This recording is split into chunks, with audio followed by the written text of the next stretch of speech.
Chapitre 1. Un écueil fuyant.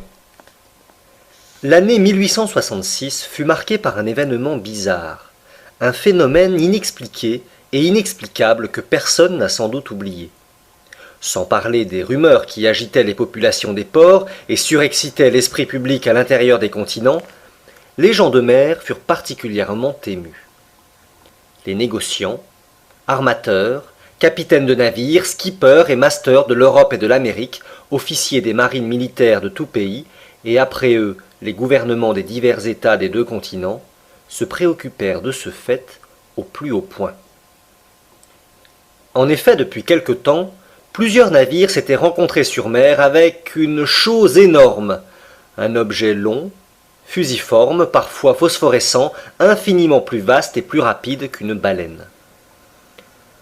Les faits relatifs à cette apparition, consignés aux divers livres de bord, s'accordaient assez exactement sur la structure de l'objet ou de l'être en question, la vitesse inouïe de ses mouvements, la puissance surprenante de sa locomotion, la vie particulière dont il semblait doué. Si c'était un cétacé, il surpassait en volume tous ceux que la science avait classés jusqu'alors. Ni Cuvier, ni Lacépède, ni M. Dumézil, ni M. de Quatrefages n'eussent admis l'existence d'un tel monstre, à moins de l'avoir vu, ce qui s'appelle vu, de leurs propres yeux de savants. À prendre la moyenne des observations faites à diverses reprises, en rejetant les évaluations timides qui assignaient à cet objet une longueur de 200 pieds et en repoussant les opinions exagérées qui le disaient large d'1 mille et long de 3, on pouvait affirmer cependant que cet être phénoménal dépassait de beaucoup toutes les dimensions admises jusqu'à ce jour par les ichtyologistes, s'il existait toutefois. Or, il existait, le fait en lui-même n'était plus niable, et avec ce penchant qui pousse au merveilleux la cervelle humaine, on comprendra l'émotion produite dans le monde entier par cette surnaturelle apparition. Quant à la rejeter au rang des faibles, il fallait y renoncer. En effet, le 20 juillet 1866, le steamer Governor Higginson de Calcutta and Bunnock Steam Navigation Company avait rencontré cette masse mouvante à 5 milles dans l'est des côtes de l'Australie.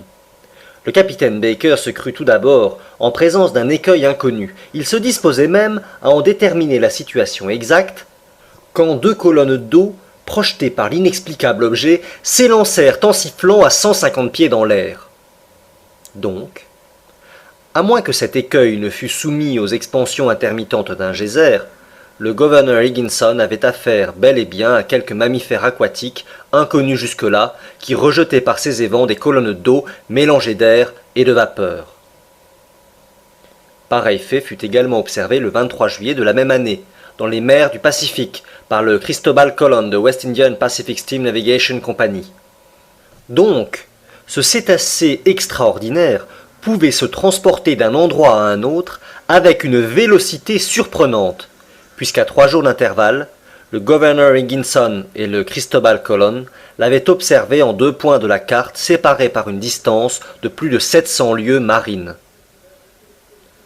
15 jours plus tard, à 2000 lieues de là, l'Helvetia de la Compagnie nationale et le Shannon du Royal Mail, marchant à contrebord dans cette portion de l'Atlantique comprise entre les États-Unis et l'Europe, se signalèrent respectivement le monstre par 42° 15' de latitude nord et 60° 35' de longitude à l'ouest du méridien de Greenwich.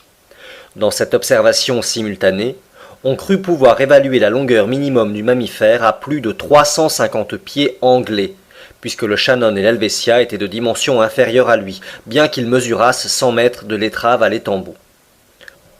Or, les plus vastes baleines, celles qui fréquentent les parages des îles Aléoutiennes, le Koulamak et l'Umgulik, n'ont jamais dépassé la longueur de 56 mètres, si même elles l'atteignent. Ces rapports arrivés coup sur coup, de nouvelles observations faites à bord du transatlantique le Pereire, un abordage entre l'Etna, de la ligne Iseman et le monstre, un procès-verbal dressé par les officiers de la frégate française la Normandie, un très sérieux relèvement obtenu par l'état-major du commodore Fitz-James à bord du Lord Clyde, émurent profondément l'opinion publique.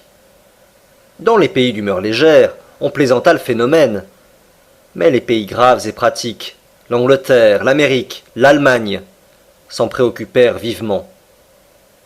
Partout dans les grands centres, le monstre devint à la mode, on le chanta dans les cafés, on le bafoua dans les journaux, on le joua sur les théâtres.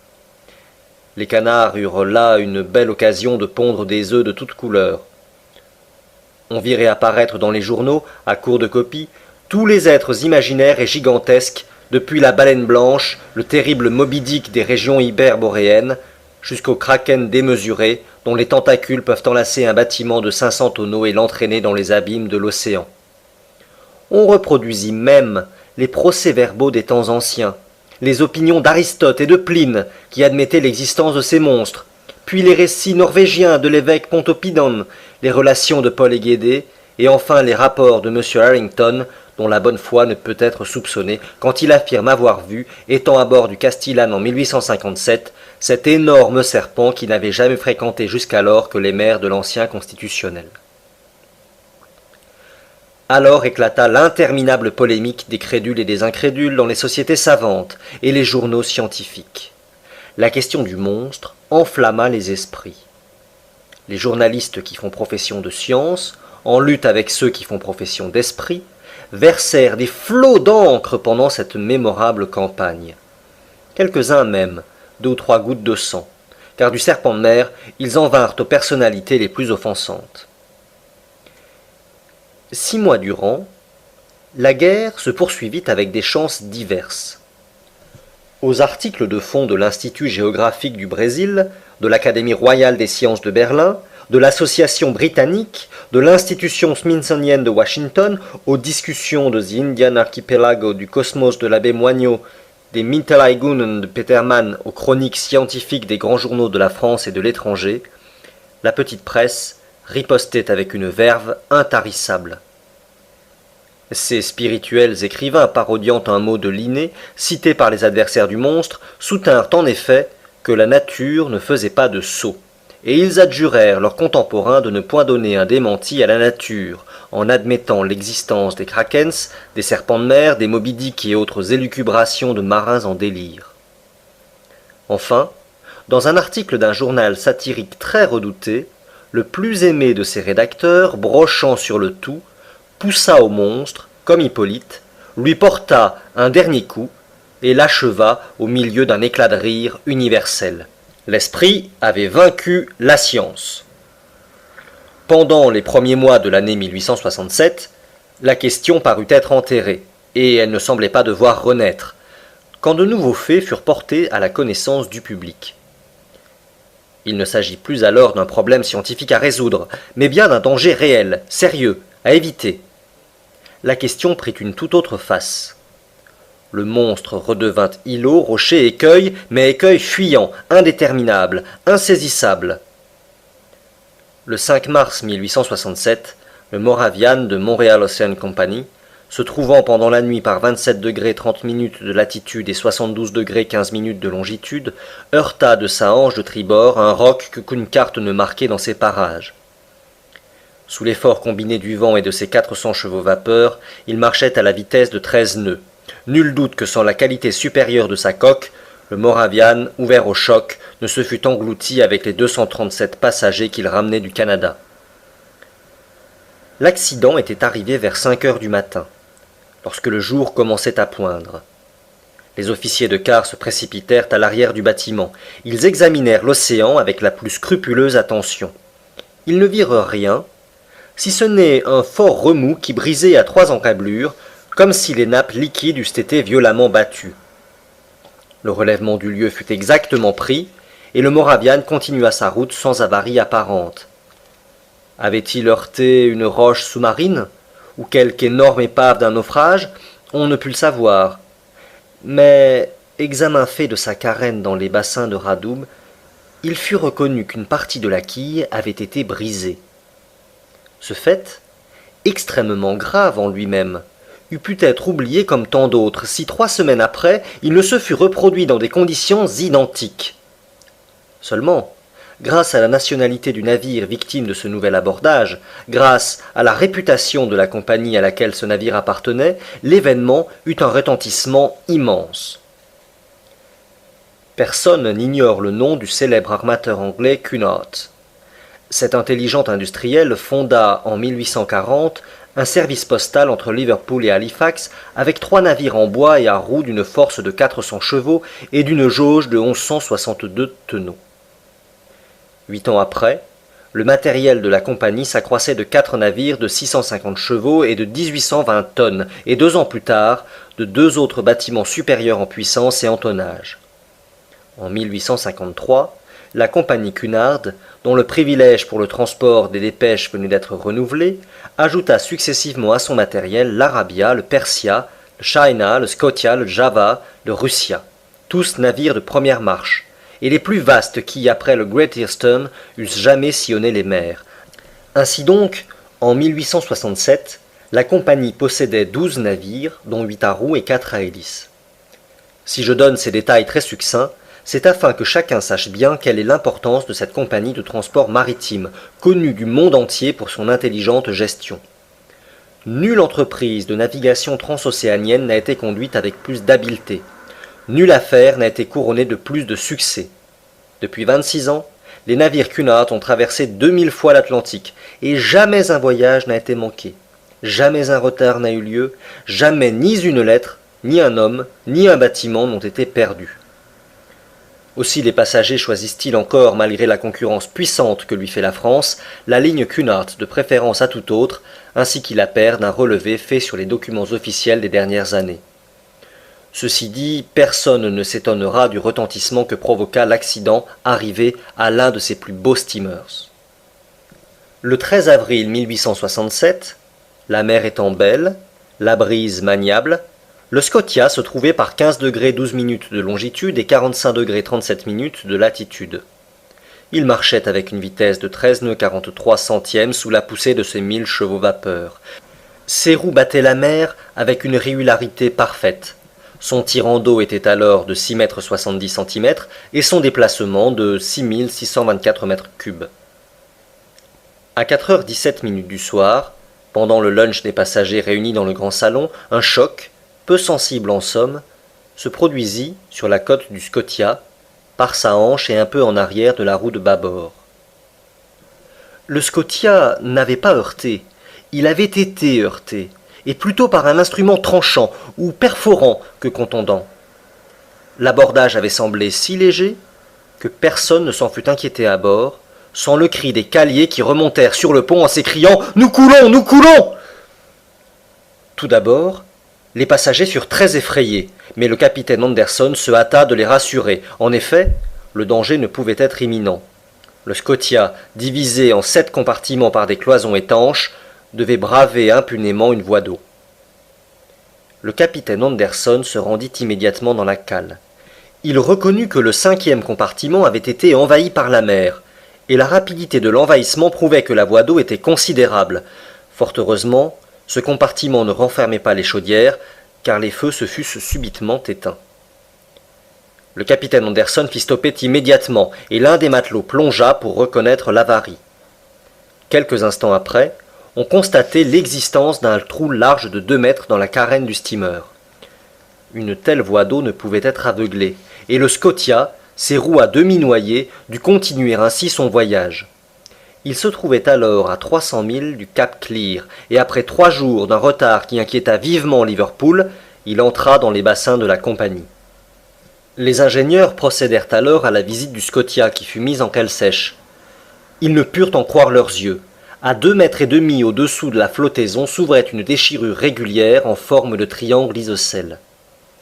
La cassure de la tôle était d'une netteté parfaite, et elle n'eût pas été frappée plus sûrement à l'emporte-pièce. Il fallait donc que l'outil perforant qui l'avait produite fût d'une trempe peu commune. Et après avoir été lancé avec une force prodigieuse, ayant ainsi percé une tôle de 4 centimètres, il avait dû se retirer de lui-même par un mouvement rétrograde et vraiment inexplicable. Tel était ce dernier fait, qui eut pour résultat de passionner à nouveau l'opinion publique. Depuis ce moment, en effet, les sinistres maritimes qui n'avaient pas de cause déterminée furent mis sur le compte d'un monstre.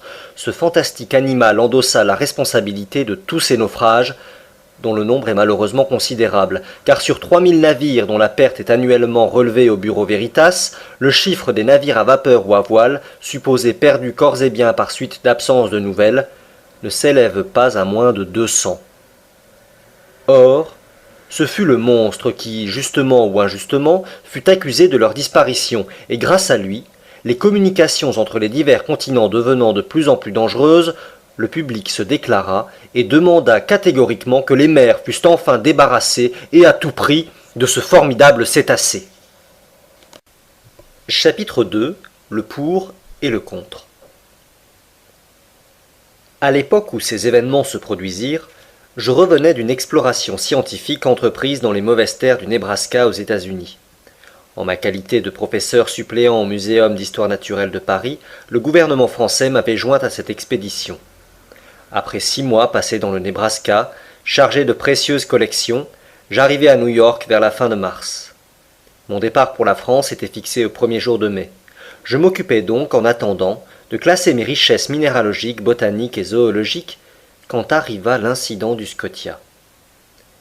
J'étais parfaitement au courant de la question à l'ordre du jour, et comment ne l'aurais-je pas été? J'avais lu et relu tous les journaux américains et européens sans être plus avancé. Ce mystère m'intriguait. Dans l'impossibilité de me former une opinion, je flottais d'un extrême à l'autre. Qu'il y eût quelque chose, cela ne pouvait être douteux, et les incrédules étaient invités à mettre le doigt sur la plaie du Scotia. À mon arrivée à New York, la question brûlait.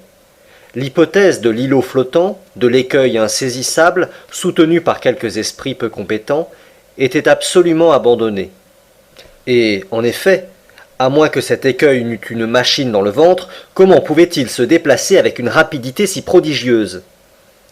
De même fut repoussée l'existence d'une coque flottante, d'une énorme épave, et toujours à cause de la rapidité du déplacement. Restaient donc 2 solutions possibles de la question, qui créaient 2 clans très distincts de partisans. D'un côté, ceux qui tenaient pour un monstre d'une force colossale, de l'autre, ceux qui tenaient pour un bateau sous-marin d'une extrême puissance motrice. Or, cette dernière hypothèse, admissible après tout, ne put résister aux enquêtes qui furent poursuivies dans les 2 mondes. Qu'un simple particulier eût à sa disposition un tel engin mécanique, c'était peu probable. Où et quand l'eût-il fait construire, et comment aurait-il tenu cette construction secrète? Seul un gouvernement pouvait posséder une pareille machine destructive, et en ces temps désastreux où l'homme s'ingénie à multiplier la puissance des armes de guerre, il était possible qu'un État essayât à l'insu des autres ce formidable engin.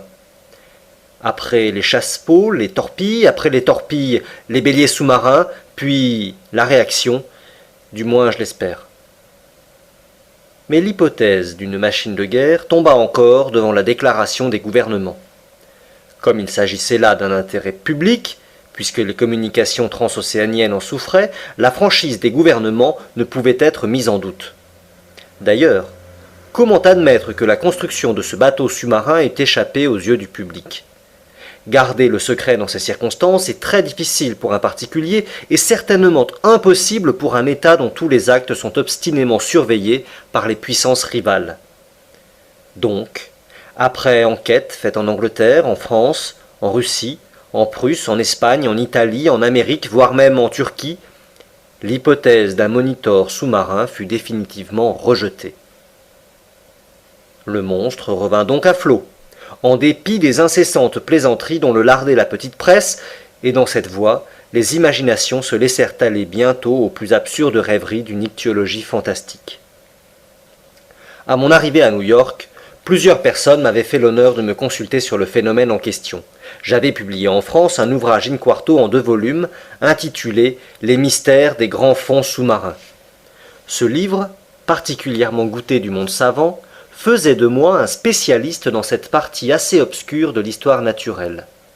Mon avis me fut demandé. Tant que je pus nier la réalité du fait, je me renfermais dans une absolue négation. Mais bientôt, collé au mur, je dus m'expliquer catégoriquement. Et même, l'honorable Pierre Aronnax, professeur au Muséum de Paris, fut mis en demeure par le New York Herald de formuler une opinion quelconque. Je m'exécutais, Je parlais, faute de pouvoir me taire. Je discutais la question sous toutes ses faces, politiquement et scientifiquement, et je donne ici un extrait d'un article très nourri que je publiai dans le numéro du 30 avril. Ainsi donc, disais-je, après avoir examiné une à une les diverses hypothèses, toute autre supposition étant rejetée, il faut nécessairement admettre l'existence d'un animal marin d'une puissance excessive. Les grandes profondeurs de l'océan nous sont totalement inconnues. La sonde n'a su les atteindre. Que se passe-t-il dans ces abîmes reculés? Quels êtres habitent et peuvent habiter à 12 ou 15 milles en dessous de la surface des eaux? Quel est l'organisme de ces animaux? On saurait à peine le conjecturer. Cependant, la solution du problème qui m'est soumis peut affecter la forme du dilemme. Ou nous connaissons toutes les variétés d'êtres qui peuplent notre planète, ou nous ne les connaissons pas. Si nous ne les connaissons pas toutes, si la nature a encore des secrets pour nous en ichtyologie, rien de plus acceptable que d'admettre l'existence de poissons ou de cétacés, d'espèces ou même de genres nouveaux, d'une organisation essentiellement fondrière, qui habite les couches inaccessibles à la sonde, et qu'un événement quelconque, une fantaisie, un caprice si l'on veut, ramène à de longs intervalles vers le niveau supérieur de l'eau. Si au contraire, nous connaissons toutes les espèces vivantes, il faut nécessairement chercher l'animal en question parmi les êtres marins déjà catalogués, et dans ce cas, je serais disposé à admettre l'existence d'un narval géant. Le narval vulgaire, ou licorne de mer, atteint souvent une longueur de 60 pieds. Quintuplez, décuplez même cette dimension, donnez à ce cétacé une force proportionnelle à sa taille, accroissez ses armes offensives, et vous obtenez l'animal voulu. Il aura les proportions déterminées par les officiers du Shannon, l'instrument exigé par la perforation du Scotia et la puissance nécessaire pour entamer la coque d'un steamer. En effet, le narval est armé d'une sorte d'épée d'ivoire, d'une hallebarde, suivant l'expression de certains naturalistes. C'est une dent principale qui a la dureté de l'acier. On a trouvé quelques-unes de ces dents implantées dans le corps des baleines que le narval attaque toujours avec succès. D'autres ont été arrachées, non sans peine, de carènes de vaisseaux qu'elles avaient percées d'outre en outre, comme un forêt perce un tonneau. Le musée de la faculté de médecine de Paris possède une de ces défenses longue de 2,25 m et large de 48 cm à sa base. Eh bien, supposez l'arme 10 fois plus forte et l'animal 10 fois plus puissant, lancez-le avec une rapidité de 20 000 à l'heure, multipliez sa masse par sa vitesse et vous obtenez un choc capable de produire la catastrophe demandée. Donc, jusqu'à plus amples informations, j'opinerais pour une licorne de mer de dimension colossale, armée non plus d'une hallebarde, mais d'un véritable éperon contre les frégates cuirassées ou les rames de guerre dont elle aurait à la fois la masse et la puissance motrice. Ainsi s'expliquerait ce phénomène inexplicable, à moins qu'il n'y ait rien, en dépit de ce qu'on a entrevu, senti et ressenti, ce qui est encore possible. Ces derniers mots étaient une lâcheté de ma part, mais je voulais jusqu'à un certain point couvrir ma dignité de professeur et ne pas trop prêter à rire aux Américains qui rient bien quand ils rient. Je me réservais une échappatoire. Au fond, j'admettais l'existence du monstre. Mon article fut chaudement discuté, ce qui lui valut un grand retentissement. Il rallia un certain nombre de partisans. La solution qu'il proposait, d'ailleurs, laissait libre carrière à l'imagination. L'esprit humain se plaît à ces conceptions grandioses d'êtres surnaturels. Or, la mer est précisément leur meilleur véhicule, le seul milieu où ces géants, près desquels les animaux terrestres, éléphants ou rhinocéros ne sont que des nains, puissent se produire et se développer. Les masses liquides transportent les plus grandes espèces connues des mammifères, et peut-être recèlent-elles des mollusques d'une incomparable taille, des crustacés effrayants à contempler, tels que seraient des homards de 100 mètres ou des crabes pesant 200 tonnes. Pourquoi non? Autrefois, les animaux terrestres, contemporains des époques géologiques, les quadrupèdes, les quadrumanes, les reptiles, les oiseaux étaient construits sur des gabarits gigantesques.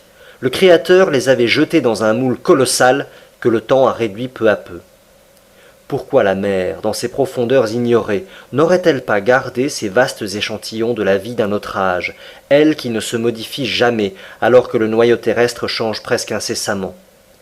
Pourquoi ne cacherait-elle pas dans son sein les dernières variétés de ces espèces titanesques, dont les années sont des siècles et les siècles des millénaires.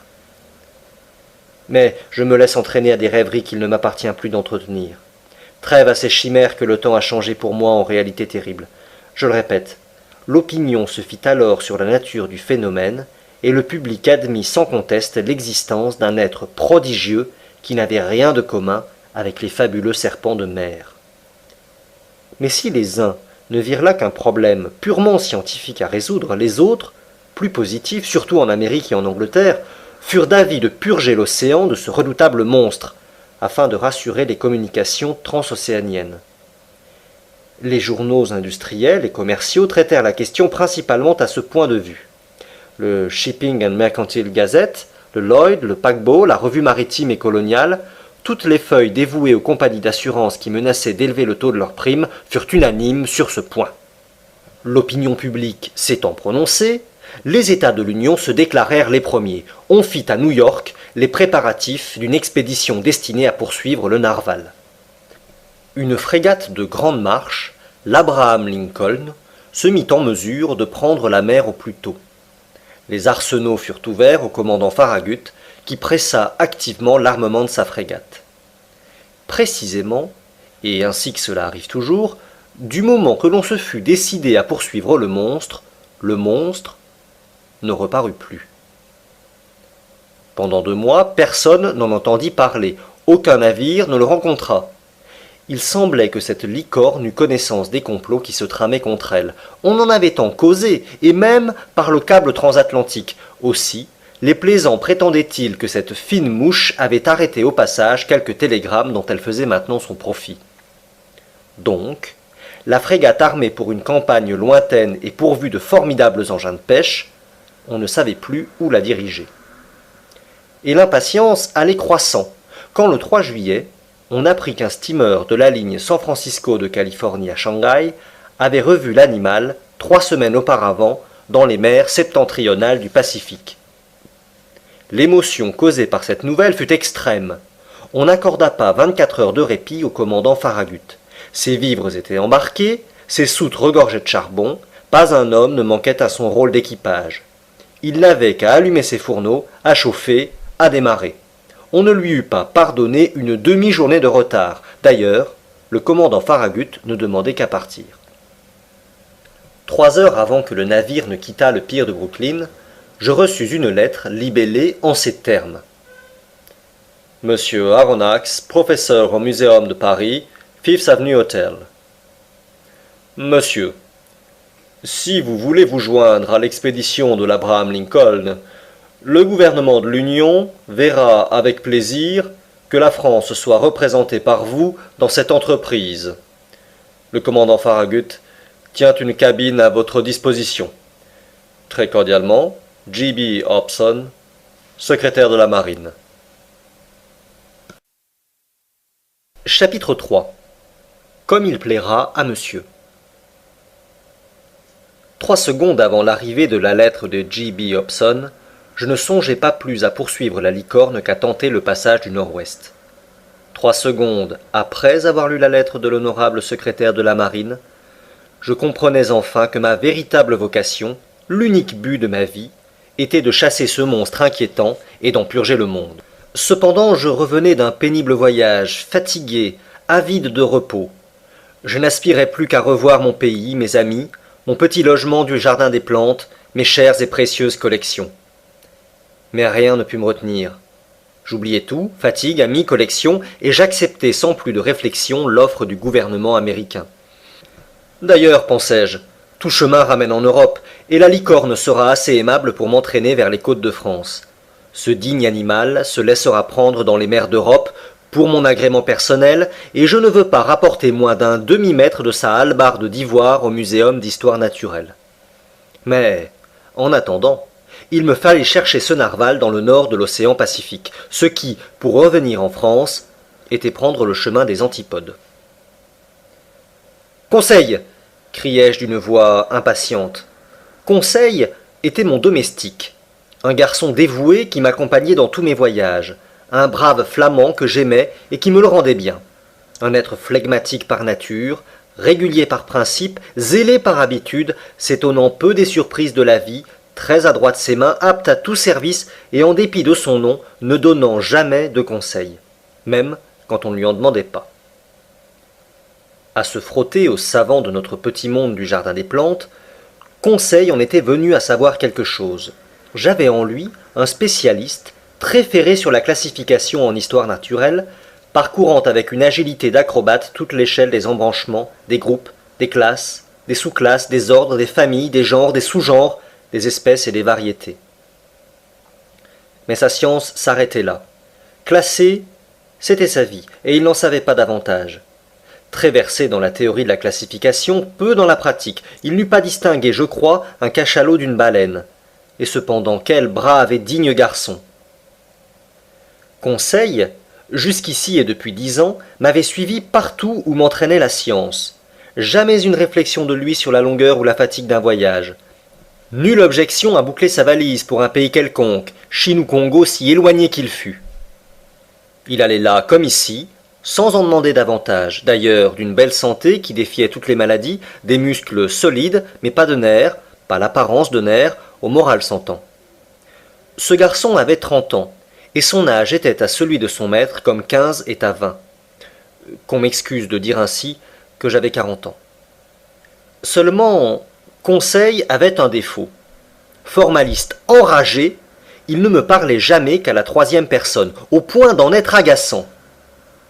Conseil, répétai-je tout en commençant d'une main fébrile mes préparatifs de départ. Certainement j'étais sûr de ce garçon si dévoué. D'ordinaire je ne lui demandais jamais s'il lui convenait ou non de me suivre dans mes voyages, mais cette fois il s'agissait d'une expédition qui pouvait indéfiniment se prolonger, d'une entreprise hasardeuse à la poursuite d'un animal capable de couler une frégate comme une coque de noix. Il y avait là matière à réflexion, même pour l'homme le plus impassible du monde. Qu'allait dire Conseil? Conseil! Criai-je une troisième fois. Conseil parut. Monsieur m'appelle, dit-il en entrant. Oui, mon garçon. Prépare-moi, prépare-toi, nous partons dans 2 heures. Comme il plaira à monsieur, répondit tranquillement Conseil. Pas un instant à perdre. Serre dans ma malle tous mes ustensiles de voyage, des habits, des chemises, des chaussettes, sans compter, mais le plus que tu pourras, et hâte-toi. Et les collections de monsieur? Fit observer Conseil. On s'en occupera plus tard. Quoi? Les archéothériums? Les iracothériums? Les oréodons, les chéropotamus et autres carcasses de monsieur? On les gardera à l'hôtel. Et le barbiroussa vivant de monsieur? On le nourrira pendant notre absence. D'ailleurs, je donnerai l'ordre de nous expédier en France notre ménagerie. Nous ne retournons donc pas à Paris? Demanda Conseil. Si, certainement, répondis-je évasivement, mais en faisant un crochet. Le crochet qui plaira à monsieur. Oh, ce sera peu de chose. Un chemin un peu moins direct, voilà tout. Nous prenons passage sur l'Abraham Lincoln. Comme il conviendra à monsieur, répondit paisiblement Conseil. Tu sais, mon ami, il s'agit du monstre, du fameux narval. Nous allons en purger les mers. L'auteur d'un ouvrage in-quarto en 2 volumes sur les mystères des grands fonds sous-marins ne peut se dispenser de s'embarquer avec le commandant Farragut. Mission glorieuse, mais dangereuse aussi. On ne sait pas où l'on va. Ces bêtes-là peuvent être très capricieuses. Mais nous irons quand même. Nous avons un commandant qui n'a pas froid aux yeux.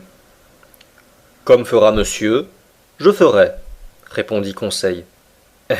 Songe-y bien, car je ne veux rien te cacher, c'est là un de ces voyages dont on ne revient pas toujours. Comme il plaira à monsieur. Un quart d'heure après, nos malles étaient prêtes. Conseil les avait faites en un tour de main, et j'étais sûr que rien ne manquait, car ce garçon classait les chemises et les habits aussi bien que les oiseaux ou les mammifères. L'ascenseur de l'hôtel nous déposa au grand vestibule de l'entresol. Je descendis les quelques marches qui conduisaient au rez-de-chaussée. Je réglai ma note à ce vaste comptoir toujours assiégé par une foule considérable. Je donnai l'ordre d'expédier pour Paris, France, mes ballots d'animaux empaillés et de plantes desséchées. Je fis ouvrir un crédit suffisant au barbiroussa et, Conseil me suivant, je sautai dans une voiture. Le véhicule à 20 francs la course descendit Broadway jusqu'à Union Square, suivit Fourth Avenue jusqu'à sa jonction avec Bouverie Street, prit Catherine Street et s'arrêta au 34e pied. Là, le Catherine Ferry Boat nous transporta hommes, chevaux et voitures à Brooklyn, la grande annexe de New York, située sur la rive gauche de la rivière de l'Est, et en quelques minutes nous arrivions au quai près duquel l'Abraham Lincoln vomissait par ses deux cheminées des torrents de fumée noire. Nos bagages furent immédiatement transportés sur le pont de la frégate. Je me précipitai à bord. Je demandai le commandant Farragut. Un des matelots me conduisit sur la dunette, où je me trouvai en présence d'un officier de bonne mine qui me tendit la main. « Monsieur Pierre Aronnax, me dit-il. « Lui-même, répondis-je. Le commandant Farragut ? En personne. Soyez le bienvenu, monsieur le professeur. Votre cabine vous attend. » Je saluai, et laissant le commandant aux soins de son appareillage, je me fis conduire à la cabine qui m'était destinée. L'Abraham Lincoln avait été parfaitement choisi et aménagé pour sa destination nouvelle. C'était une frégate de grande marche, munie d'appareils surchauffeurs qui permettaient de porter à 7 atmosphères la tension de sa vapeur. Sous cette pression, l'Abraham Lincoln atteignait une vitesse moyenne de 18 000 et 3 dixièmes à l'heure, vitesse considérable, mais cependant insuffisante pour lutter avec le gigantesque cétacé. Les aménagements intérieurs de la frégate répondaient à ses qualités nautiques. Je fus très satisfait de ma cabine, située à l'arrière, qui s'ouvrait sur le carré des officiers. « Nous serons bien ici, » dis-je à Conseil. « Aussi bien, n'en déplaise à monsieur, » répondit Conseil, « qu'un Bernard l'ermite dans la coquille d'un bussin. » Je laissai Conseil arrimer convenablement nos malles et je remontai sur le pont afin de suivre les préparatifs de l'appareillage. À ce moment, le commandant Farragut faisait larguer les dernières amarres qui retenaient l'Abraham Lincoln au pied de Brooklyn.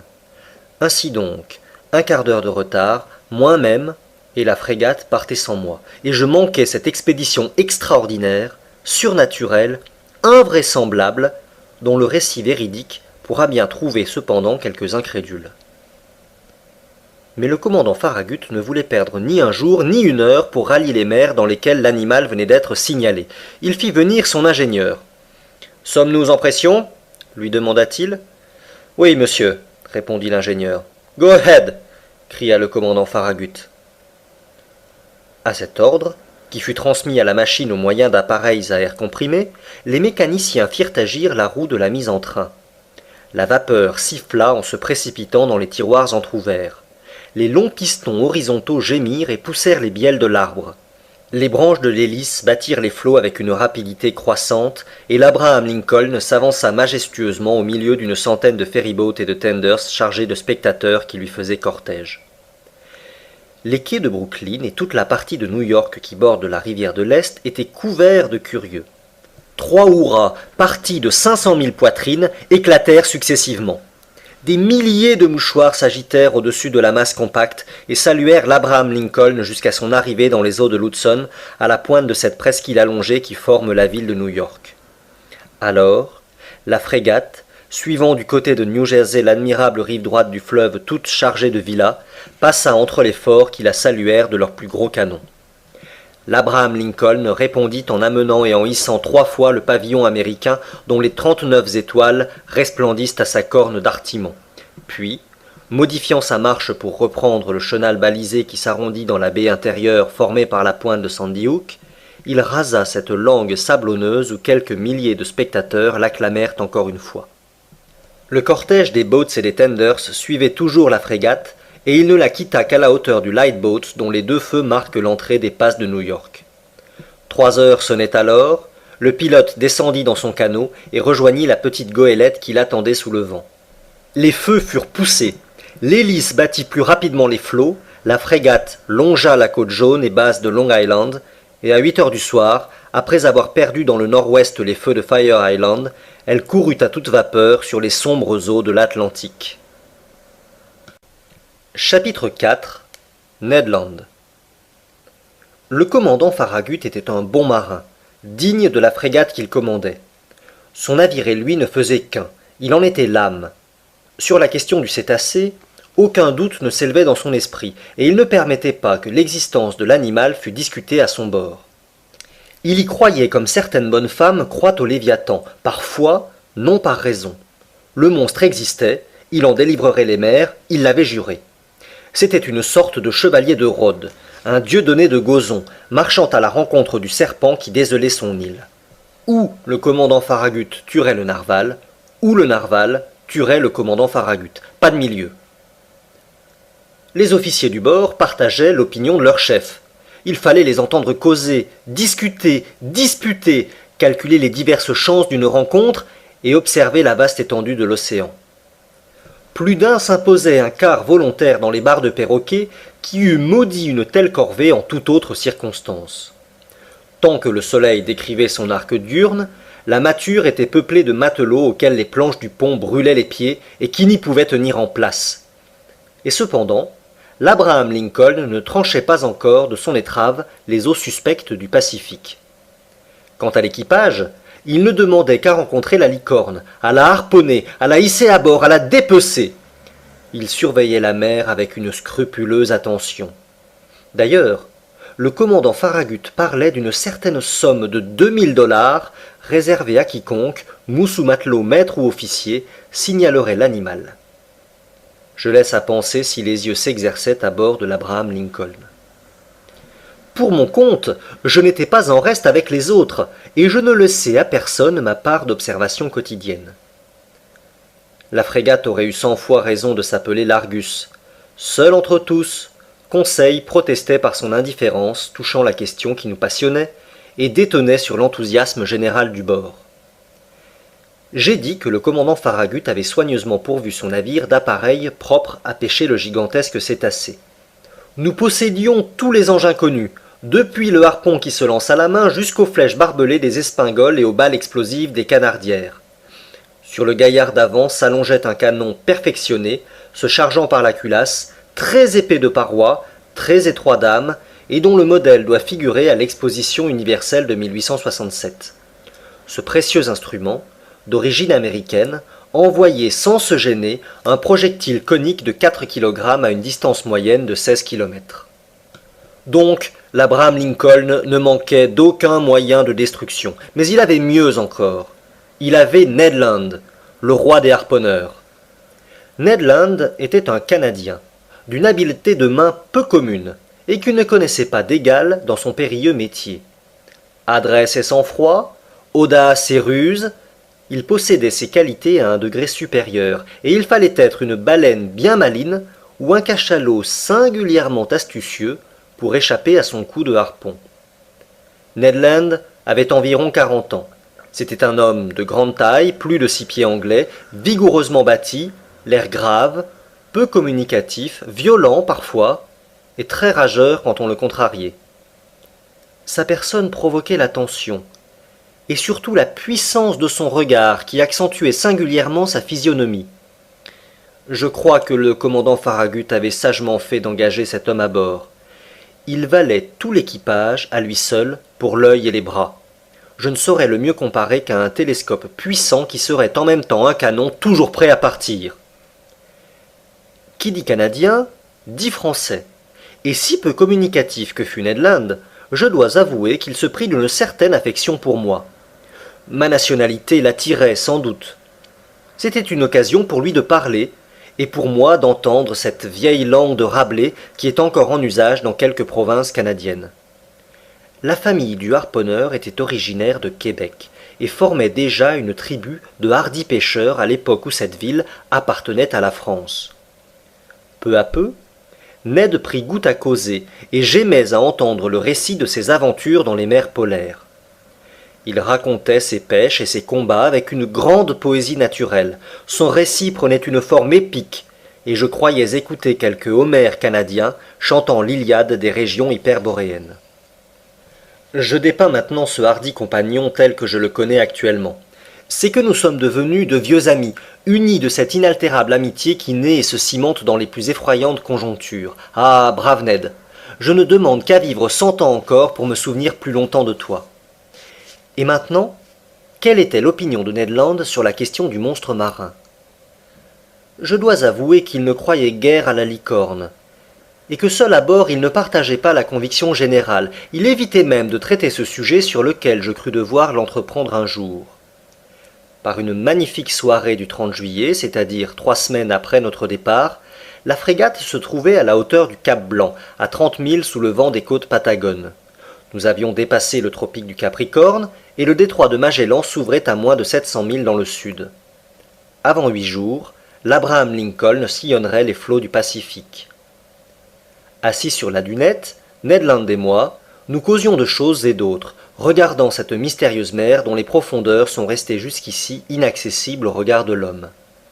J'amenais tout naturellement la conversation sur la licorne géante, et j'examinais les diverses chances de succès ou d'insuccès de notre expédition. Puis, voyant que Ned me laissait parler sans trop rien dire, je le poussai plus directement. « Comment, Ned ?» lui demandai-je. « Comment pouvez-vous ne pas être convaincu de l'existence du cétacé que nous poursuivons? Avez-vous donc des raisons particulières de vous montrer si incrédule ?» Le harponneur me regarda pendant quelques instants avant de répondre, frappa de sa main son large front par un geste qui lui était habituel, ferma les yeux, comme pour se recueillir, et dit enfin « Peut-être bien, monsieur Aronnax. Cependant, Ned, vous, un baleinier de profession, vous qui êtes familiarisé avec les grands mammifères marins, vous dont l'imagination doit aisément accepter l'hypothèse de cétacés énormes, vous devriez être le dernier à douter en de pareilles circonstances. » « C'est ce qui vous trompe, monsieur le professeur, » répondit Ned. « Que le vulgaire croit à des comètes extraordinaires qui traversent l'espace, ou à l'existence de monstres antédiluviens qui peuplent l'intérieur du globe, passe encore. Et si l'astronome ni le géologue n'admettent de telles chimères, de même le baleinier. J'ai poursuivi beaucoup de cétacés, j'en ai harponné un grand nombre, j'en ai tué plusieurs, mais si puissants et si bien armés qu'ils fussent, ni leur queue, ni leur défense n'auraient pu entamer les plaques de tôle d'un steamer. Cependant, Ned, on cite des bâtiments que la dent du narval a traversés de part en part. Des navires en bois, c'est possible, répondit le Canadien, et encore, je ne les ai jamais vus. Donc, jusqu'à preuve contraire, je nie que baleine, cachalot ou licorne puissent produire un pareil effet. Écoutez-moi, Ned. Non, monsieur le professeur, non, tout ce que vous voudrez, excepté cela. Un poulpe gigantesque, peut-être. Encore moins, Ned. Le poulpe n'est qu'un mollusque et ce nom même indique le peu de consistance de ses chairs. Eût-il 500 pieds de longueur, le poulpe, qui n'appartient point à l'embranchement des vertébrés, est tout à fait inoffensif pour des navires tels que le Scotia ou l'Abraham Lincoln. Il faut donc rejeter au rang des fables les prouesses des krakens ou autres monstres de cette espèce. Alors, monsieur le naturaliste, reprit Ned Land d'un ton assez narquois, vous persistez à admettre l'existence d'un énorme cétacé. Oui, Ned. Je vous le répète avec une conviction qui s'appuie sur la logique des faits. Je crois à l'existence d'un mammifère puissamment organisé, appartenant à l'embranchement des vertébrés, comme les baleines, les cachalots ou les dauphins, et muni d'une défense cornée dont la force de pénétration est extrême. Hum, fit le harponneur en secouant la tête de l'air d'un homme qui ne veut pas se laisser convaincre. Remarquez, mon digne Canadien, repris-je, que si un tel animal existe, s'il habite les profondeurs de l'océan, s'il fréquente les couches liquides situées à quelques miles au-dessous de la surface des eaux, il possède nécessairement un organisme dont la solidité défie toute comparaison. « Et pourquoi cet organisme si puissant ?» demanda Ned. « Parce qu'il faut une force incalculable pour se maintenir dans les couches profondes et résister à leur pression. »« Vraiment ?» dit Ned qui me regardait en clignant de l'œil. « Vraiment ? Et quelques chiffres vous le prouveront sans peine. »« Oh, les chiffres, répliqua Ned. On fait ce qu'on veut avec les chiffres. » En affaires, Ned, mais non en mathématiques. Écoutez-moi. Admettons que la pression d'une atmosphère soit représentée par la pression d'une colonne d'eau haute de 32 pieds. En réalité, la colonne d'eau serait d'une moindre hauteur puisqu'il s'agit de l'eau de mer, dont la densité est supérieure à celle de l'eau douce. Eh bien, quand vous plongez, Ned, autant de fois 32 pieds d'eau au-dessus de vous, autant de fois votre corps supporte une pression égale à celle de l'atmosphère, c'est-à-dire de kilogrammes par chaque centimètre carré de sa surface. Il suit de là qu'à 320 pieds, cette pression est de 10 atmosphères, de 100 atmosphères à 3200 pieds et de 1000 atmosphères à 32 000 pieds, soit 2 lieues et demie environ. Ce qui équivaut à dire que si vous pouviez atteindre cette profondeur dans l'océan, chaque centimètre carré de la surface de votre corps subirait une pression de 1000 kg. Or, mon brave Ned, Savez-vous ce que vous avez de centimètres carrés en surface? Je ne m'en doute pas, monsieur Aronnax. Environ 17 000. Tant que cela? Et comme en réalité la pression atmosphérique est un peu supérieure au poids d'un kilogramme par centimètre carré, vos 17 000 centimètres carrés supportent en ce moment une pression de 17 568 kg. Sans que je m'en aperçoive? Sans que vous vous en aperceviez. Et si vous n'êtes pas écrasé par une telle pression, c'est que l'air pénètre à l'intérieur de votre corps avec une pression égale. De là, un équilibre parfait entre la poussée intérieure et la poussée extérieure, qui se neutralise, ce qui vous permet de les supporter sans peine. Mais dans l'eau, c'est autre chose. Oui, je comprends, répondit Ned devenu plus attentif. Parce que l'eau m'entoure et ne me pénètre pas. Précisément, Ned. Ainsi donc, à 32 pieds au-dessous de la surface de la mer, vous subiriez une pression de 17 568 kg, à 320 pieds 10 fois cette pression, soit 175 680 kg, à 3200 pieds 100 fois cette pression, soit 1756 800 kg, à 32 000 pieds enfin, 1000 fois cette pression, soit 17 568 000 kg. C'est-à-dire que vous seriez aplati comme si l'on vous retirait des plateaux d'une machine hydraulique. Diable, fit Ned. Eh bien, mon digne harponneur, si des vertébrés, longs de plusieurs centaines de mètres et gros à proportion, se maintiennent à de pareilles profondeurs, eux, dont la surface est représentée par des millions de centimètres carrés, c'est par milliards de kilogrammes qu'il faut estimer la poussée qu'ils subissent. Calculez alors quelle doit être la résistance de leur charpente osseuse et la puissance de leur organisme pour résister à de telles pressions. Il faut, répondit Ned Land, qu'ils soient fabriqués en plaques de tôle de 8 pouces, comme les frégates cuirassées. Comme vous dites, Ned. Et songez alors aux ravages que peut produire une pareille masse lancée avec la vitesse d'un express contre la coque d'un navire. Oui, en effet, peut-être, répondit le Canadien, ébranlé par ces chiffres, mais qui ne voulait pas se rendre. Eh bien, vous ai-je convaincu? Vous m'avez convaincu d'une chose, monsieur le naturaliste, c'est que si de tels animaux existent au fond des mers, il faut nécessairement qu'ils soient aussi forts que vous le dites. Mais s'ils n'existent pas, entêté Harponneur, comment expliquez-vous l'accident arrivé au Scotia? C'est peut-être... dit Ned hésitant. Allez donc. Parce que ça n'est pas vrai, répondit le Canadien en reproduisant sans le savoir une célèbre réponse d'Arago. Mais cette réponse prouvait l'obstination du harponneur et pas autre chose. Ce jour-là, je ne le poussai pas davantage. L'accident du Scotia n'était pas niable. Le trou existait si bien qu'il avait fallu le boucher.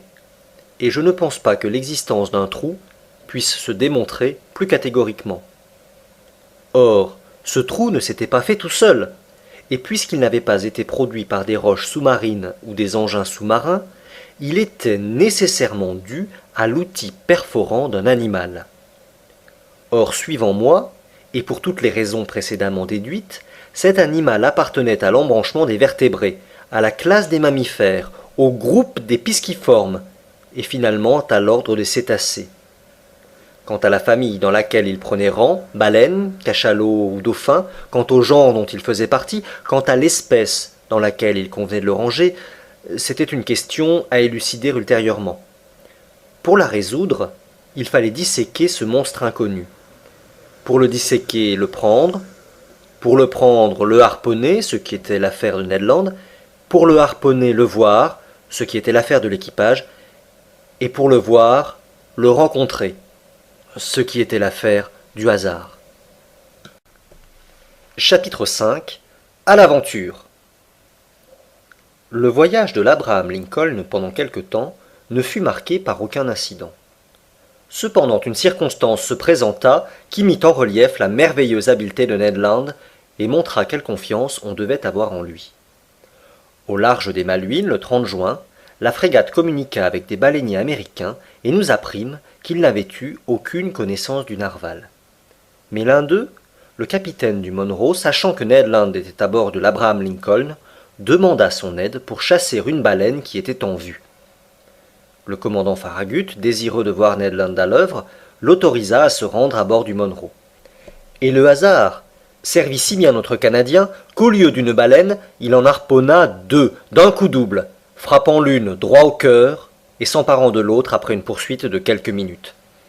Décidément, si le monstre a jamais affaire au harpon de Ned Land, je ne parierai pas pour le monstre. La frégate prolongea la côte sud-est de l'Amérique avec une rapidité prodigieuse. Le 3 juillet, nous étions à l'ouvert du détroit de Magellan, à la hauteur du cap des Vierges. Mais le commandant Farragut ne voulut pas prendre ce sinueux passage et manœuvra de manière à doubler le Cap Horn.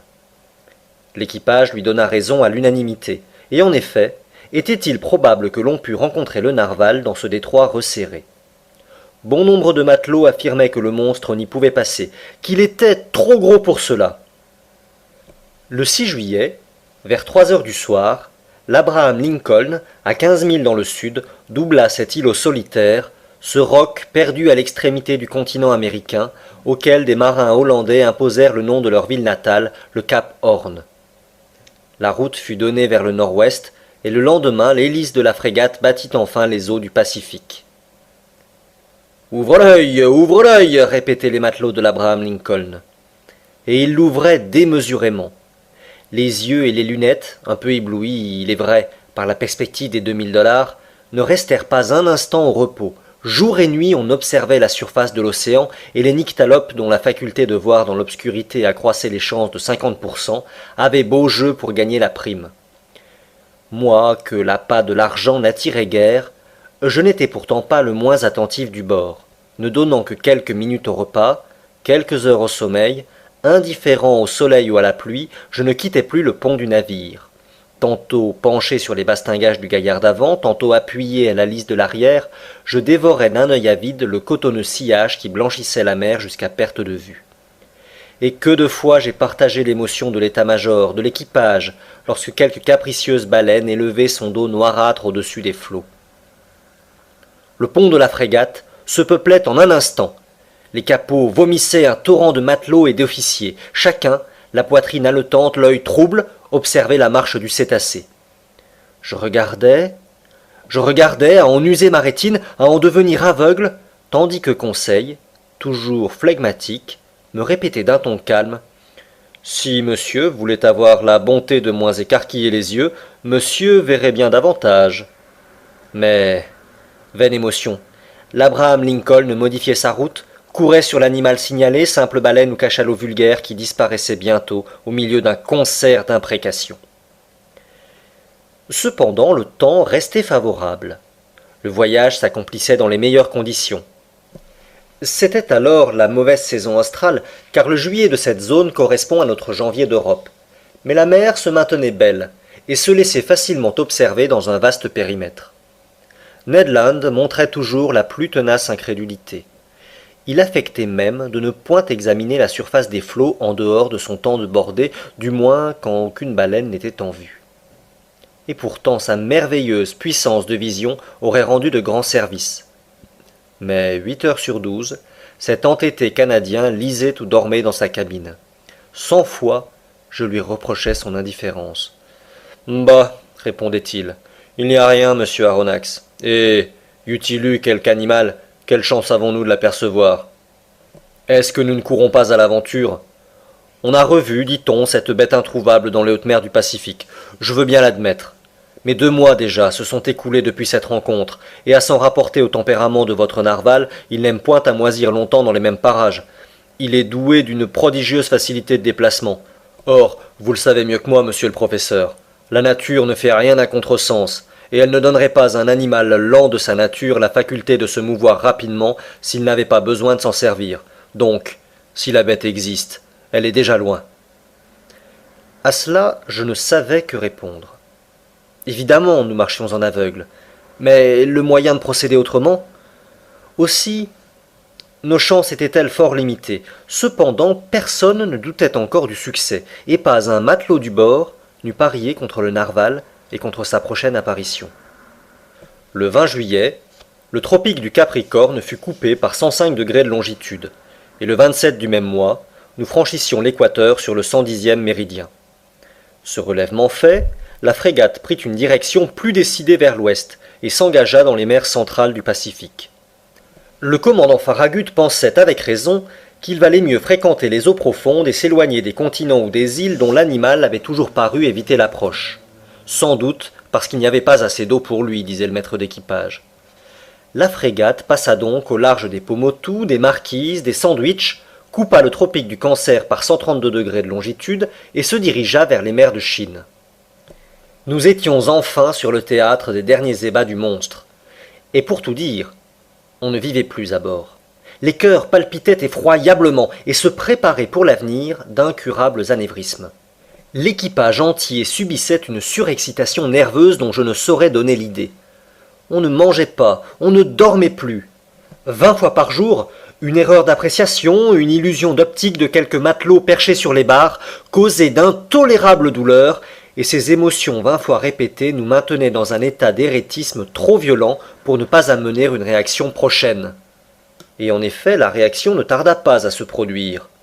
Pendant 3 mois dont chaque jour durait un siècle, l'Abraham Lincoln sillonna toutes les mers septentrionales du Pacifique, courant aux baleines signalées, faisant de brusques écarts de route, virant subitement d'un bord sur l'autre, s'arrêtant soudain, forçant ou renversant sa vapeur, coup sur coup, au risque de déniveler sa machine, et il ne laissa pas un point inexploré des rivages du Japon à la côte américaine.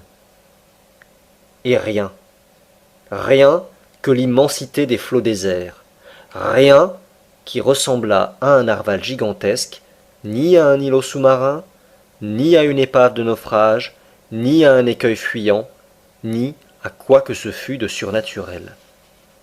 La réaction se fit donc. Le découragement s'empara d'abord des esprits et ouvrit une brèche à l'incrédulité. Un nouveau sentiment se produisit à bord, qui se composait de 3/10 de honte contre 7/10 de fureur. On était tout bête de s'être laissé prendre à une chimère, mais encore plus furieux. Les montagnes d'arguments entassés depuis un an s'écroulèrent à la fois, et chacun ne songea plus qu'à se rattraper, aux heures de repas ou au sommeil, du temps qu'il avait si sottement sacrifié. Avec la mobilité naturelle à l'esprit humain, d'un excès on se jeta dans un autre. Les plus chauds partisans de l'entreprise devinrent fatalement ses plus ardents détracteurs.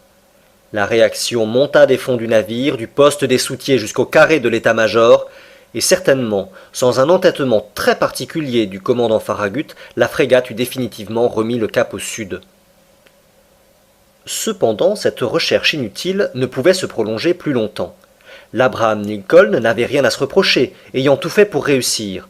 Jamais équipage d'un bâtiment de la marine américaine ne montra plus de patience et plus de zèle. Son insuccès ne saurait lui être imputé, il ne restait plus qu'à revenir. Une représentation dans ce sens fut faite au commandant. Le commandant tint bon. Les matelots ne cachèrent point leur mécontentement, et le service en souffrit. Je ne veux pas dire qu'il y eut révolte à bord, mais après une raisonnable période d'obstination, le commandant Farragut, comme autrefois Colomb, demanda 3 jours de patience. Si dans le délai de 3 jours, le monstre n'avait pas paru, l'homme de barre donnerait 3 tours de roue et l'Abraham Lincoln ferait route vers les mers européennes. Cette promesse fut faite le 2 novembre. Elle eut tout d'abord pour résultat de ranimer les défaillances de l'équipage. L'océan fut observé avec une nouvelle attention. Chacun voulait lui jeter ce dernier coup d'œil dans lequel se résume tout le souvenir. Les lunettes fonctionnèrent avec une activité fiévreuse. C'était un suprême défi porté au narval géant, et celui-ci ne pouvait raisonnablement se dispenser de répondre à cette sommation à comparaître. 2 jours se passèrent. L'Abraham Lincoln se tenait sous petite vapeur. On employait 1000 moyens pour éveiller l'attention ou stimuler l'apathie de l'animal, au cas où il se fût rencontré dans ces parages. D'énormes quartiers de lard furent mis à la traîne, pour la plus grande joie des requins, je dois le dire. Les embarcations rayonnèrent dans toutes les directions autour de l'Abraham Lincoln, pendant qu'il mettait en panne, et ne laissèrent pas un point de mer inexploré. Mais le soir du 4 novembre arriva sans que se fût dévoilé ce mystère sous-marin.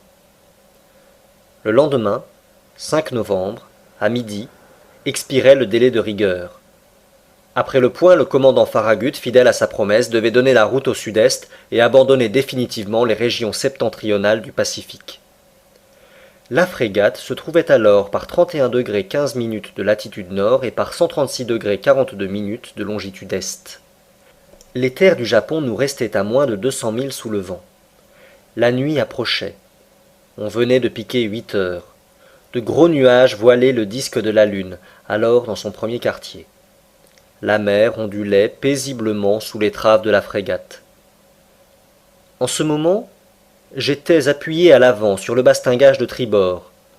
Conseil, posté près de moi, regardait devant lui. L'équipage, juché dans les haubans, examinait l'horizon qui se rétrécissait et s'obscurcissait peu à peu. Les officiers, armés de leurs lorgnettes de nuit, fouillaient l'obscurité croissante. Parfois le sombre océan étincelait sous un rayon que la lune dardait entre la frange de 2 nuages. Puis, toute trace lumineuse s'évanouissait dans les ténèbres. En observant Conseil, je constatais que ce brave garçon subissait tant soit peu l'influence générale. Du moins je le crus ainsi. Peut-être, et pour la première fois, ses nerfs vibraient-ils sous l'action d'un sentiment de curiosité. « Allons, Conseil, lui dis-je, voilà une dernière occasion d'empocher 2000 $. Que monsieur me permette de le lui dire, répondit Conseil. Je n'ai jamais compté sur cette prime. Et le gouvernement de l'Union pouvait promettre 100 000 $, il n'en aurait pas été plus pauvre. Tu as raison, Conseil. C'est une sotte affaire après tout, et dans laquelle nous nous sommes lancés trop légèrement. Que de temps perdu, que d'émotions inutiles. Depuis 6 mois déjà, nous serions rentrés en France. Dans le petit appartement de monsieur, répliqua Conseil, dans le muséum de monsieur, et j'aurais déjà classé les fossiles de monsieur. Et le babiroussa de monsieur serait installé dans sa cage du jardin des plantes, et il attirerait tous les curieux de la capitale. Comme tu dis, Conseil. Et sans compter, j'imagine que l'on se moquera de nous. Effectivement, répondit tranquillement Conseil. Je pense que l'on se moquera de monsieur, et faut-il le dire? Il faut le dire, Conseil. Eh bien, monsieur n'aura que ce qu'il mérite. Vraiment? Quand on a l'honneur d'être un savant comme monsieur, on ne s'expose pas. Conseil ne put achever son compliment. Au milieu du silence général, une voix venait de se faire entendre. C'était la voix de Ned Land. Et Ned Land s'écriait « Ohé, la chose en question, sous le vent, par le travers à nous !» Chapitre 6. À toute vapeur. À ce cri, l'équipage entier se précipita vers le harponneur, commandant, officiers, maîtres, matelots, mousses, jusqu'aux ingénieurs qui quittèrent leurs machines, jusqu'aux chauffeurs qui abandonnèrent leurs fourneaux. L'ordre de stopper avait été donné, et la frégate ne courait plus que sur son air. L'obscurité était profonde alors, et quelque bons que fussent les yeux du Canadien, je me demandais comment il avait vu et ce qu'il avait pu voir. Mon cœur battait à se rompre. Mais Ned Land ne s'était pas trompé, et tous nous aperçûmes l'objet qu'il indiquait de la main. À 2 encablures de l'Abraham Lincoln et de sa hanche de tribord, la mer semblait être illuminée par-dessous. Ce n'était point un simple phénomène de phosphorescence, et l'on ne pouvait s'y tromper.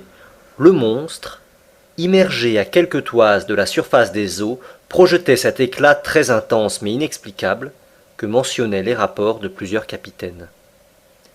Cette magnifique irradiation devait être produite par un agent d'une grande puissance éclairante.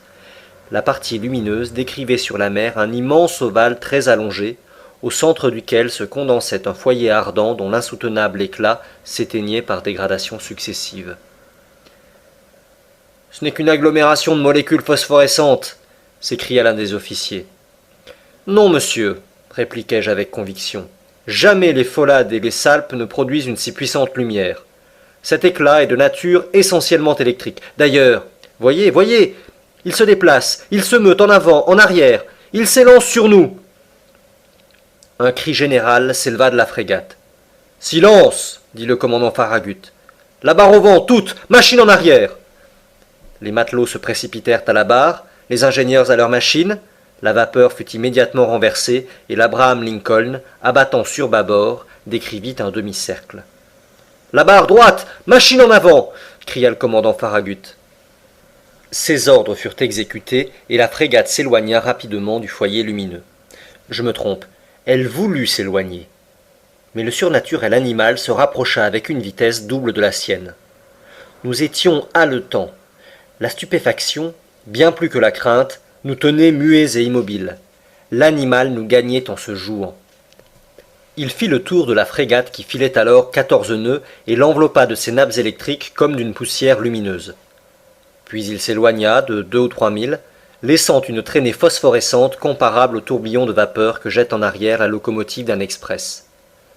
Tout d'un coup, des obscures limites de l'horizon où il alla prendre son élan, le monstre fonça subitement vers l'Abraham Lincoln avec une effrayante rapidité, s'arrêta brusquement à 20 pieds de ses précintes, s'éteignit, non pas en s'abîmant sous les eaux, puisque son éclat ne subit aucune dégradation, mais soudainement, et comme si la source de son brillant effluve se fût subitement tarie. Puis, il reparut de l'autre côté du navire, soit qu'il l'eût tourné, soit qu'il eût glissé sous sa coque. À chaque instant, une collision pouvait se produire, qui nous eût été fatale. Cependant, je m'étonnais des manœuvres de ma frégate. Elle fuyait et n'attaquait pas. Elle était poursuivie, elle qui devait poursuivre, et j'en fis l'observation au commandant Farragut. Sa figure, d'ordinaire si impassible, était empreinte d'un indéfinissable étonnement. « Monsieur Aronnax, me répondit-il, je ne sais à quel être formidable j'ai affaire, et je ne veux pas risquer imprudemment ma frégate au milieu de cette obscurité. D'ailleurs, comment attaquer l'inconnu? Comment s'en défendre? Attendons le jour et les rôles changeront. » Vous n'avez plus de doute, commandant, sur la nature de l'animal? Non, monsieur. C'est évidemment un narval gigantesque, mais aussi un narval électrique. Peut-être, ajoutai-je, ne peut-on pas plus l'approcher qu'une gymnote ou qu'une torpille? En effet, répondit le commandant, et s'il possède en lui une puissance foudroyante, c'est à coup sûr le plus terrible animal qui soit jamais sorti de la main du Créateur. C'est pourquoi, monsieur, je me tiendrai sur mes gardes. Tout l'équipage resta sur pied pendant la nuit. Personne ne songea à dormir. L'Abraham Lincoln, ne pouvant lutter de vitesse, avait modéré sa marche et se tenait sous petite vapeur. De son côté, le narval, imitant la frégate, se laissait bercer au gré des lames et semblait décidé à ne point abandonner le théâtre de la lutte. Vers minuit cependant il disparut, ou pour employer une expression plus juste, il s'éteignit, comme un gros ver luisant. Avait-il fui? Il fallait le craindre, non pas l'espérer, mais à 1h moins 7 minutes du matin, un sifflement assourdissant se fit entendre, semblable à celui que produit une colonne d'eau chassée avec une extrême violence. Le commandant Farragut, Ned Land et moi, nous étions alors sur la dunette, jetant d'avides regards à travers les profondes ténèbres. « Ned Land, demanda le commandant, vous avez souvent entendu rugir des baleines? Souvent, monsieur, mais jamais de pareilles baleines dont la vue m'ait rapporté 2000 $. En effet, vous avez droit à la prime. Mais dites-moi, ce bruit n'est-il pas celui que font les cétacés rejetant l'eau par leurs évents? Le même bruit, monsieur, mais celui-ci est incomparablement plus fort. Aussi ne peut-on s'y tromper. C'est bien un cétacé qui se tient là dans nos eaux.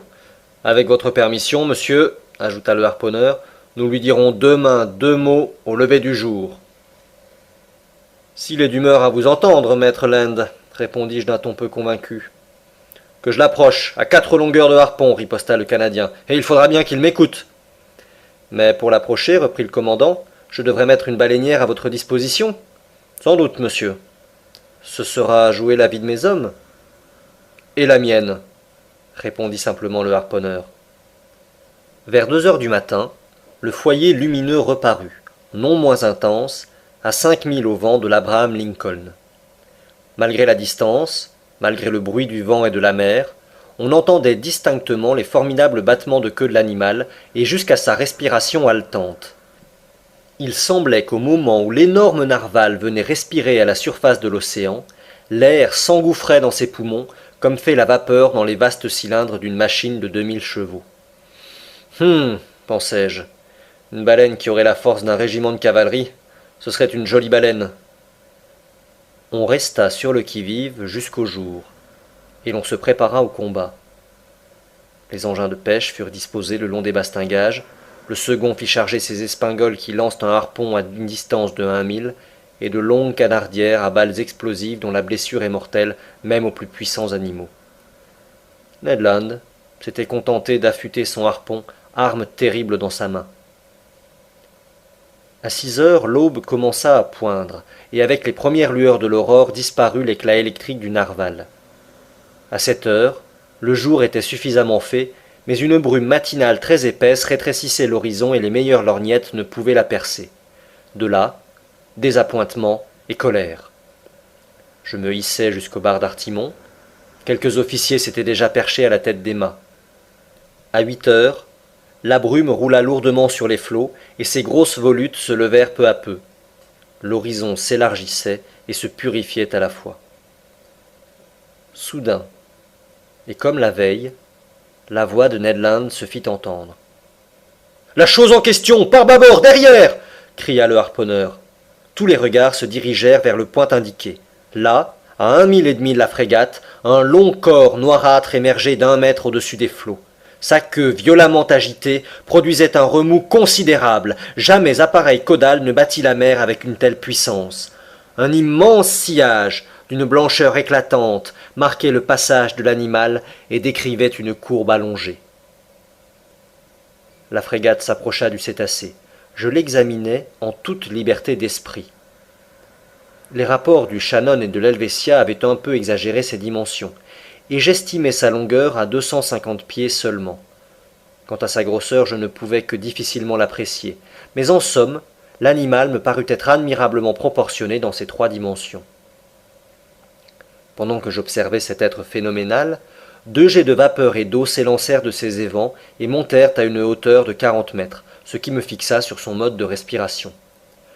J'en conclus définitivement qu'il appartenait à l'embranchement des vertébrés, classe des mammifères, sous-classe des monodelphiens, groupe des pisciformes, ordre des cétacés, famille... Ici, je ne pouvais encore me prononcer. L'ordre des cétacés comprend 3 familles, les baleines, les cachalots et les dauphins. Et c'est dans cette dernière que sont rangés les narvals. Chacune de ces familles se divise en plusieurs genres, chaque genre en espèces, chaque espèce en variété. Variété, espèce, genre et famille me manquaient encore. Mais je ne doutais pas de compléter ma classification avec l'aide du ciel et du commandant Farragut. L'équipage attendait impatiemment les ordres de son chef. Celui-ci, après avoir attentivement observé l'animal, fit appeler l'ingénieur. L'ingénieur accourut. « Monsieur, dit le commandant, vous avez de la pression ?»« Oui, monsieur, répondit l'ingénieur. Bien, forcez vos feux, et à toute vapeur. » 3 hurrahs accueillirent cet ordre. L'heure de la lutte avait sonné. Quelques instants après, les 2 cheminées de la frégate vomissaient des torrents de fumée noire et le pont frémissait sous le tremblotement des chaudières. L'Abraham Lincoln, chassé en avant par sa puissante hélice, se dirigea droit sur l'animal. Celui-ci le laissa indifféremment s'approcher à une demi-encablure. Puis, dédaignant de plonger, il prit une petite allure de fuite et se contenta de maintenir sa distance. Cette poursuite se prolongea pendant 3/4 d'heure environ, sans que la frégate gagnât 2 toises sur le cétacé. Il était donc évident qu'à marcher ainsi, on ne l'atteindrait jamais. Le commandant Farragut tordait avec rage l'épaisse touffe de poils qui foisonnait sous son menton. « Ned Land » cria-t-il. Le Canadien vint à l'ordre. « Eh bien, maître Land » demanda le commandant, « me conseillez-vous encore de mettre mes embarcations à la mer ?»« Non, monsieur, » répondit Ned Land, « car cette bête-là ne se laissera prendre que si elle le veut bien. »« Que faire alors ?»« Forcer de vapeur si vous le pouvez, monsieur. Pour moi, avec votre permission, on s'entend, je vais m'installer sur les sous-barbes de Beaupré, et si nous arrivons à longueur de harpon, je harponne. »« Allez, Ned, » répondit le commandant Farragut. « Ingénieur, cria-t-il, faites monter la pression. » Ned Land se rendit à son poste. Les feux furent plus activement poussés. L'hélice donna 43 tours à la minute et la vapeur fusa par les soupapes. Le loch jeté, on constata que l'Abraham Lincoln marchait à raison de 18 5/10 à l'heure. Mais le maudit animal filait aussi avec une vitesse de 18 5/10. Pendant 1 heure encore, la frégate se maintint sous cette allure sans gagner une toise. C'était humiliant pour l'un des plus rapides marcheurs de la marine américaine. Une sourde colère courait parmi l'équipage. Les matelots injuriaient le monstre, qui d'ailleurs dédaignait de leur répondre. Le commandant Farragut ne se contentait plus de tordre sa barbiche, il la mordait. L'ingénieur fut encore une fois appelé. « Vous avez atteint votre maximum de pression ?» lui demanda le commandant. « Oui, monsieur, » répondit l'ingénieur. « Et vos soupapes sont chargées à 6 atmosphères et demie. »« Chargez-les à 10 atmosphères !» Voilà un ordre américain s'il en fut. On n'eût pas mieux fait sur le Mississippi pour distancer une concurrence. « Conseil, dis-je à mon brave serviteur qui se trouvait près de moi. Sais-tu bien que nous allons probablement sauter ?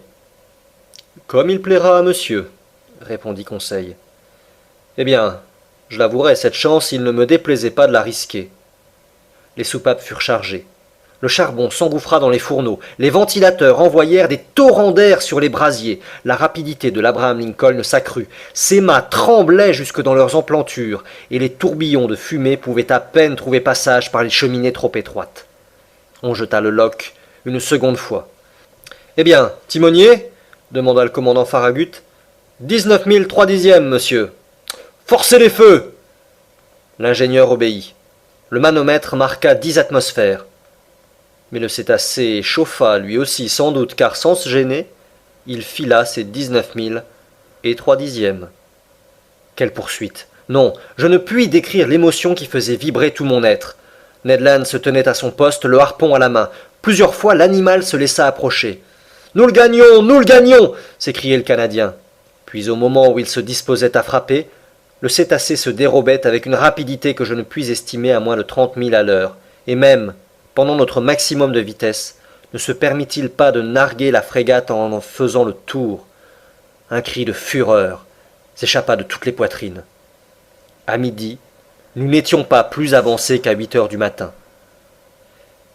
Le commandant Farragut se décida alors à employer des moyens plus directs. « Ah, dit-il, cet animal-là va plus vite que l'Abraham Lincoln. Eh bien, nous allons voir s'il distancera ces boulets coniques. Maître, des hommes à la pièce de l'avant !» Le canon de Gaillard fut immédiatement chargé et braqué. Le coup partit, mais le boulet passa à quelques pieds au-dessus du cétacé qui se tenait à un demi-mille. « Un autre plus adroit !» cria le commandant. « Et 500 $ à qui percera cette infernale bête !» Un vieux canonnier à barbe grise, que je vois encore, l'œil calme, la physionomie froide, s'approcha de sa pièce, la mit en position et visa longtemps. Une forte détonation éclata, à laquelle se mêlèrent les hurrahs de l'équipage. Le boulet atteignit son but, il frappa l'animal, mais non pas normalement, et se glissant sur sa surface arrondie, il alla se perdre à 2000 en mer. « Ah ça !» dit le vieux canonnier rageant, « ce gueux-là est donc blindé avec des plaques de 6 pouces !»« Malédiction !» s'écria le commandant Farragut. La chasse recommença, et le commandant Farragut, se penchant vers moi, me dit « Je poursuivrai l'animal jusqu'à ce que ma frégate éclate. »« Oui, répondis-je, et vous aurez raison. » On pouvait espérer que l'animal s'épuiserait, et qu'il ne serait pas indifférent à la fatigue comme une machine à vapeur, mais il n'en fut rien. Les heures s'écoulèrent, sans qu'il donnât aucun signe d'épuisement. Cependant, il faut dire à la louange de l'Abraham Lincoln qu'il lutta avec une infatigable ténacité. Je n'estime pas à moins de 500 kilomètres la distance qu'il parcourut pendant cette malencontreuse journée du 6 novembre. Mais la nuit vint et enveloppa de ses ombres le houleux océan. En ce moment, je crus que notre expédition était terminée et que nous ne reverrions plus jamais le fantastique animal. Je me trompais. À 10h50 du soir, la clarté électrique réapparut, à 3000 au vent de la frégate, aussi pure, aussi intense que pendant la nuit dernière. Le narval semblait immobile. Peut-être, fatigué de sa journée, dormait-il, se laissant aller à l'ondulation des lames. Il y avait là une chance dont le commandant Farragut résolut de profiter. Il donna ses ordres. L'Abraham Lincoln fut tenu sous petite vapeur et s'avança prudemment pour ne pas éveiller son adversaire. Il n'est pas rare de rencontrer en plein océan des baleines profondément endormies que l'on attaque alors avec succès, et Ned Land en avait harponné plus d'une pendant son sommeil. Le Canadien alla reprendre son poste dans les sous-barbes du Beaupré. La frégate s'approcha sans bruit, stoppa à 2 encablures de l'animal et courut sur son air. On ne respirait plus à bord. Un silence profond régnait sur le pont. Nous n'étions pas à 100 pieds du foyer ardent, dont l'éclat grandissait et éblouissait nos yeux.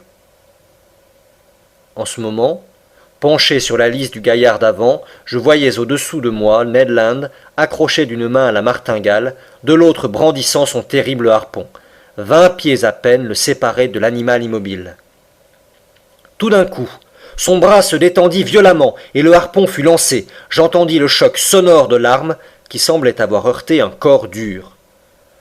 La clarté électrique s'éteignit soudain, et 2 énormes trompes d'eau s'abattirent sur le pont de la frégate, courant comme un torrent de l'avant à l'arrière, renversant les hommes, brisant les saisines des dromes. Un choc effroyable se produisit, et lancé par-dessus la lisse, sans avoir le temps de me retenir, je fus précipité à la mer. Chapitre 7.